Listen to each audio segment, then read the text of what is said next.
silver earrings looked like little trucks. Tension rose. Boys got antsy, girls picked at their corsages. The ice shattered. Several boys broke from their dates. They were heading her way when she walked up to Guy Greco and said something to him. Guy Greco turned to the serenaders. The baton flashed, and out came the sounds of that old teen dance standard, the bunny hop. Within seconds, a long line was snaking across the dance floor. Stargirl led the way, and suddenly it was December again, and she had the school in her spell. Almost every couple joined in. Hillary Kimball and Wayne Parr did not.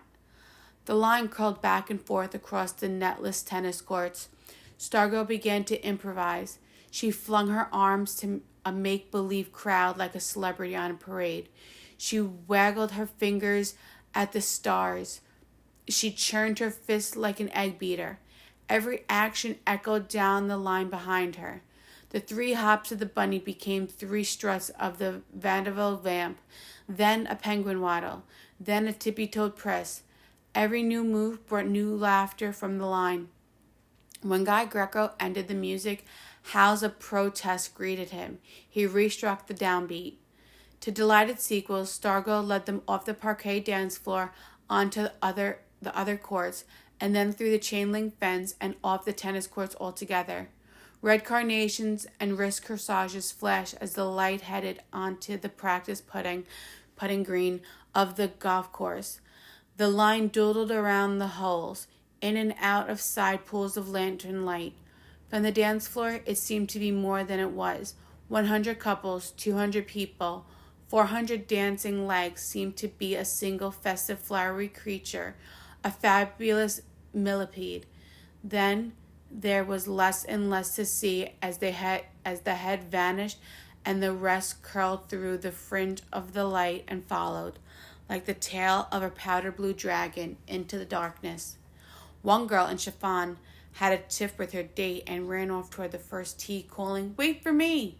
She looked like a huge mint green moth. Their voices came in clearly from the golf course. The laughing and yelping made a ruckus counterpoint to the metronomic tick-tock-tock-tock of the bunny's never-ending hop. Once, in the light of the quarter moon, they appeared in silhouette on a doomed distant green like figures dancing in someone's dream. And then, quite suddenly, they were gone, as if the dreamer had awakened. Nothing to see, nothing to hear. Someone called, "Hey!" after them, but that was all. It was, according to those left behind, like waiting for a diver in water to return to the surface. Hillary Kimball, for one, did not share that feeling. "I came here to dance," she declared. She pulled Wayne Parr along to the bandside and demanded regular music. Guy Greco tilted his head to listen, but the band did not stop, and neither did the band. In fact, as the minutes went by, the music seemed to become louder. Maybe it was an illusion. Maybe the band felt a connection to the dancers. Maybe the farther the line spun into the night, the louder the band had to play. Maybe the music was a tether or a kite string. Hillary Kimball dragged Wayne Parr out to the middle of the parquet floor. They slow danced. They fast danced.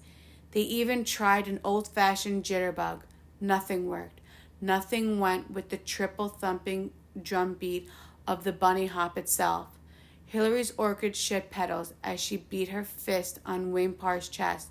"Do something!" she yelled. She ripped sticks of chewing gum from his pocket. She chewed them furiously. She spit the wad and pressed the gum into her ears. The band played on. Afterward, there were many different guesses as to how long the bunny hoppers were actually gone. Everyone agreed it seemed to be hours. Students stood under the last line of lanterns, their fingers curling through the plastic-coated wire of the fence, peering into the vast blackness, straining for a glimpse, a scrap of sound. All they heard was the call of a coyote. A boy dashed wildly into the darkness. He sauntered back, his blue jacket over his shoulder, laughing. A girl with glitter in her hair shivered. Her bare shoulders shook as if she were cold. She began to cry. Hillary Kimball stalked along the fence, clenching and unclenching her fist. She could not seem to stand still. When the call finally came, "They're back!" it was from a lone watcher at the far end. 100 kids, only Hillary Kimball stayed behind, turned her and raced down 8 tennis courts, pastel skirts flapping like stampeding flamingos. The fence buckled outward as they slammed into it. They strained to see. Light barely trickled over crusted earth beyond the fence. This was the desert side. Where? And then you could hear whoops and yahoos out there, somewhere clashing with the music. And then there, a flash of yellow. Stargirl leaping from the shadows.